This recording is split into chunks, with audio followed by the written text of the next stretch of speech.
For decades, you were told the same story. Work harder, spend less, make better decisions.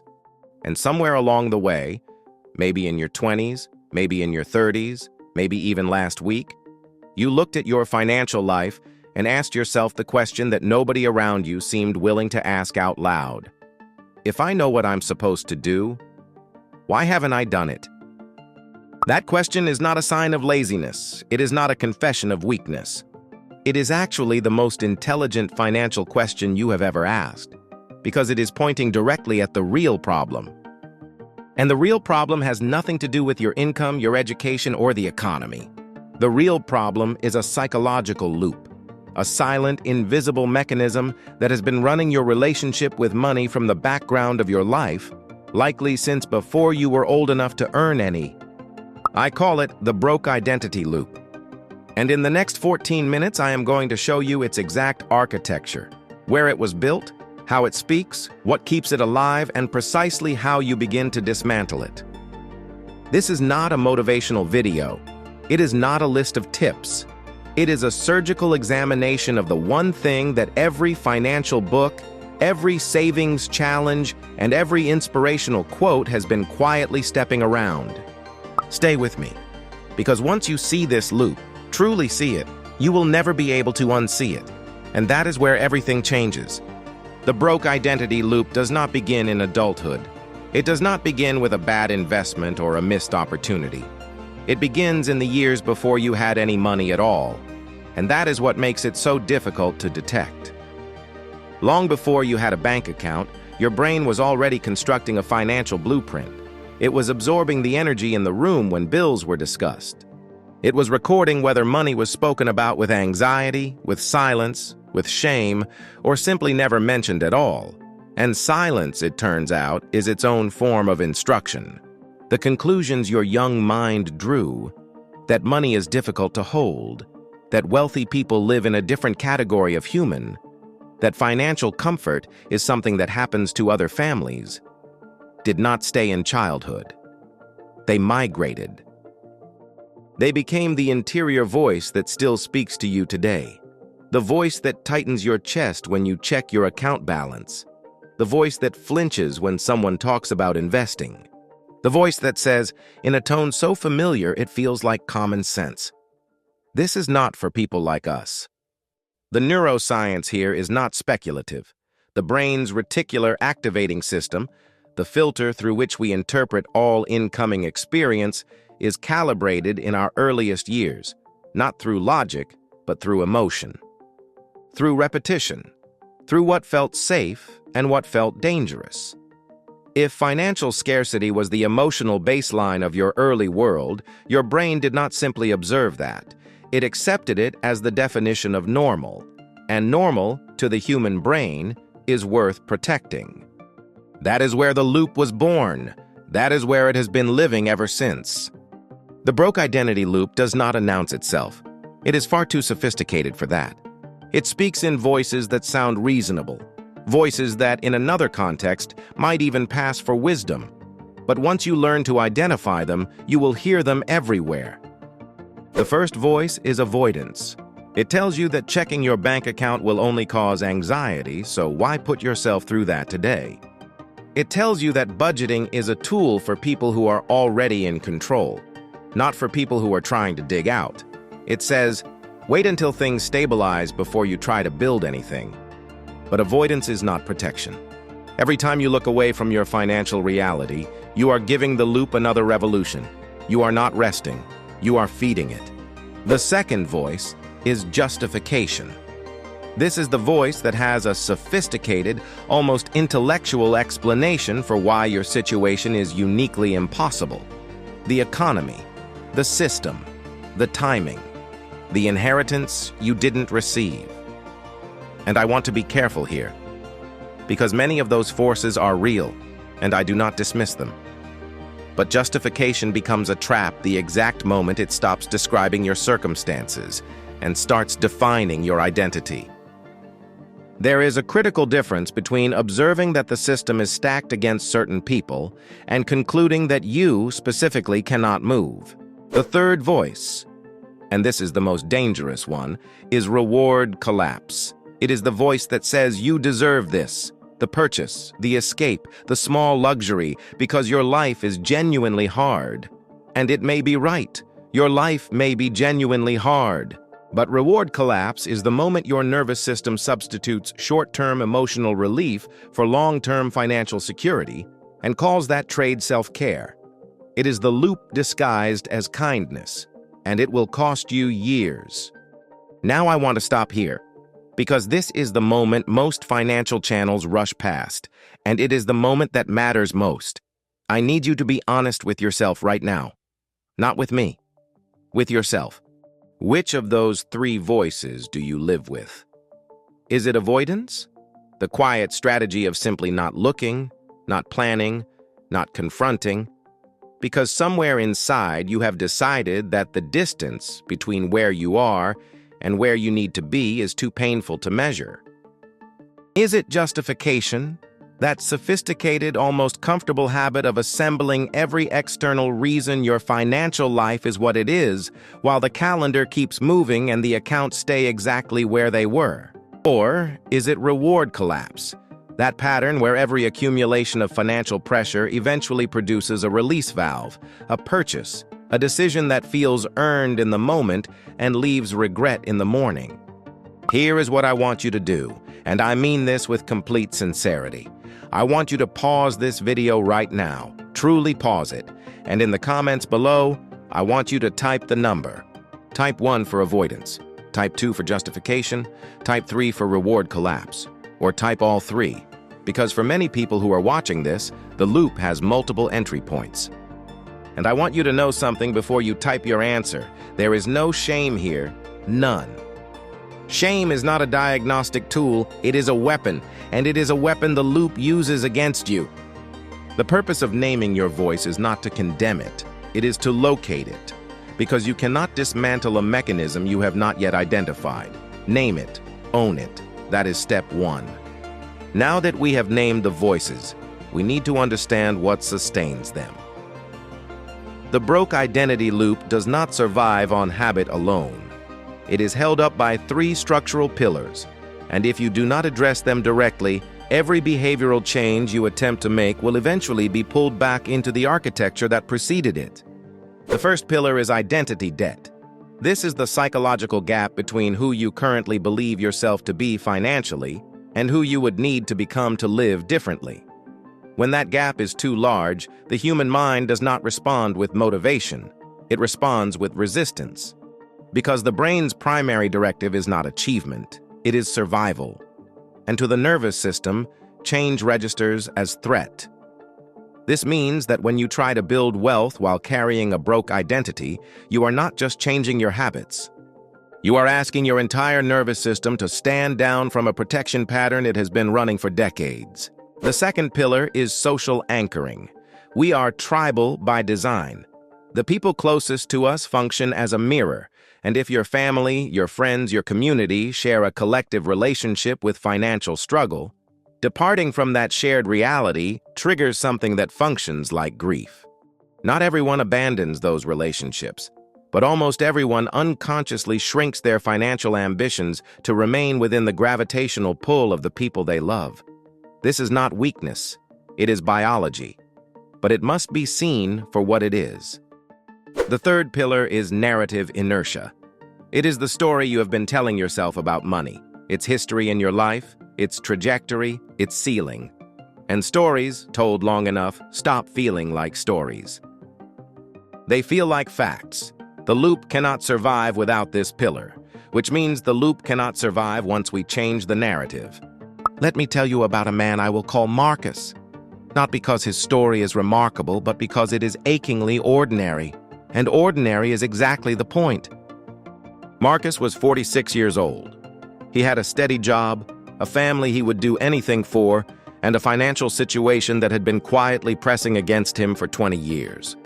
Every January, without fail, Marcus would write a budget. Every March, without fail, the budget would be forgotten. Every summer, there would be an unexpected expense that explained, convincingly, why this was not the right year.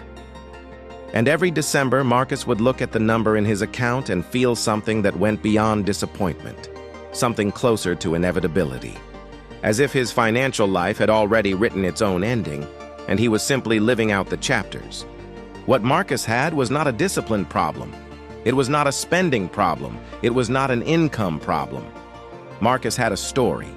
The story said, "People like me do not build wealth. People like me manage. People like me survive." And every time Marcus took a single step toward a different financial life, the story pulled him back. Not with violence, not with noise, just with the quiet, suffocating certainty that this is who you are. The day everything shifted for Marcus was not the day he found a new budget system. It was not the day he got a raise. It was the day he stopped fighting his habits and started examining his story. He changed his premise before he changed his practice. And a changed premise, a truly changed premise, is where every changed life begins. Not at the account balance, at the sentence you believe about yourself. Now we move from diagnosis into reconstruction. The broke identity loop rests on 3 pillars. We dismantle them in 3 deliberate phases. Phase 1 is the identity audit, and I want to be clear that this is not a motivational exercise. It is a forensic one. I want you to take a piece of paper, your phone, your notes app, whatever is within reach, and write down your single most repeated financial thought. Not a hope, not an aspiration. Your most honest, most recurring, most unguarded thought about money. The one that arrives before you have had time to dress it up. Is it "I will never have enough"? Is it "money always finds a reason to leave"? Is it "I started too late for any of this to matter"? Whatever that sentence is, write it down. Because the moment it moves from inside your head to outside your body, something fundamental changes. It stops being a voice and becomes an object, and objects can be examined. You can hold a sentence at a distance and ask it, "Where did you come from? What is your actual evidence? Are you a permanent truth, or are you a historical pattern that I have mistaken for a permanent truth?" The identity audit is not about replacing that sentence with a positive affirmation. Positive affirmations layered over a deep narrative are wallpaper over rot. They look better for a while, and then the rot asserts itself. The audit is about establishing a clear, factual distance between what your past trained you to believe and what your present is actually capable of producing. Phase 1 does not feel revolutionary, but it is the most important thing you will do in this entire process. See the story. Name the story. That is how the loop begins to loosen. Phase 2 is what I call evidence stacking, and this is where the neuroscience becomes genuinely useful. The brain, according to the predictive processing model articulated by neuroscientist Carl Friston, does not passively receive reality. It predicts it. It generates a model of what it expects, based entirely on prior experience, and then filters all incoming information through that model. This is why people in chronic financial scarcity do not simply feel poor. They begin to see fewer possibilities, not because the possibilities do not exist, but because their predictive model has been trained through years of repetition not to register them. Evidence stacking is the deliberate process of retraining that model, and it begins with something that will feel almost embarrassingly small: documenting your financial wins. Not large wins, small ones. The month you paid an extra $40 toward a debt. The week you made a decision that past you would have avoided. The impulse purchase you did not make. The moment you chose long-term clarity over short-term relief. The brain updates its predictive model through experience, specifically through lived, documented, emotionally registered experience. Every win you record is a data point that transmits a new signal to your nervous system. This is also who I am. Not in the language of motivation, in the language of evidence. Over time, and this is not metaphor, this is measurable neuroplasticity, the model shifts. The loop does not dissolve overnight, but its certainty weakens. Phase 2 is not about optimism. It is about building a factual counter-narrative, one small proof at a time, until the counter-narrative becomes the dominant story your brain reaches for. Phase 3 is the most socially uncomfortable, and precisely because of that discomfort, it is the phase most people quietly skip. I call it tribal migration, and I want to be very precise about what this means because it is often misunderstood. Tribal migration is not about leaving the people you love. It is not about abandoning your family, cutting off old friendships, or deciding that your community is beneath your new aspirations. That interpretation is both cruel and incorrect. What tribal migration means is this: you must add new anchors. Not replace the old ones, add new ones. Because the social anchoring pillar of the broke identity loop is sustained by the people around you functioning as your only reference point for what is financially possible.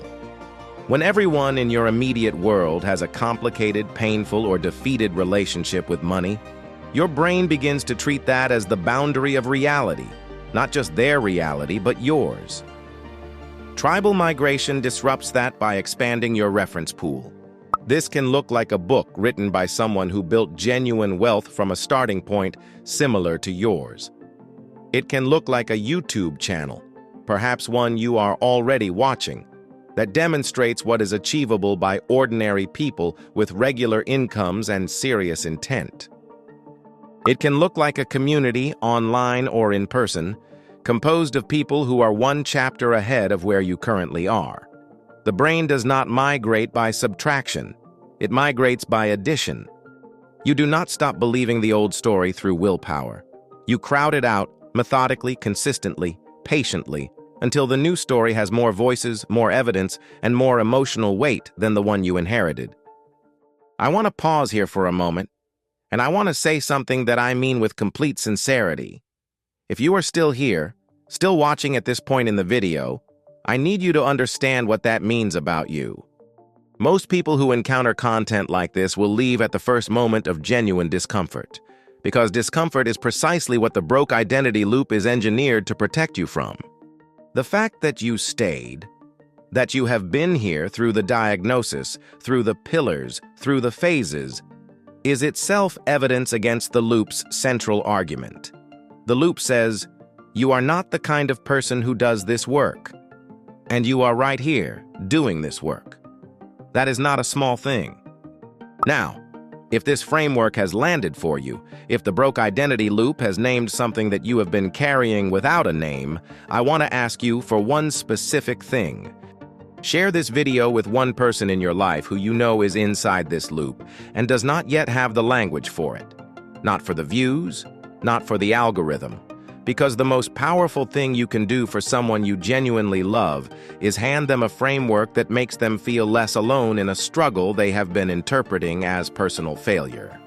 And if this is your first visit to this channel, and you are only now realizing that this is the kind of conversation we have here, consistently and without performance, then subscribe right now. Because the next video in this series is going to go even deeper, and you do not want to find it 3 months from now. You want it next. Now, and this is the section I would be doing you a disservice to omit, we need to talk about what happens after the rewiring begins, because the loop does not go quietly. There will come a moment, perhaps 3 days into your new financial habits, perhaps 3 weeks, where something happens. An unexpected expense arrives. A conversation with a family member opens an old wound.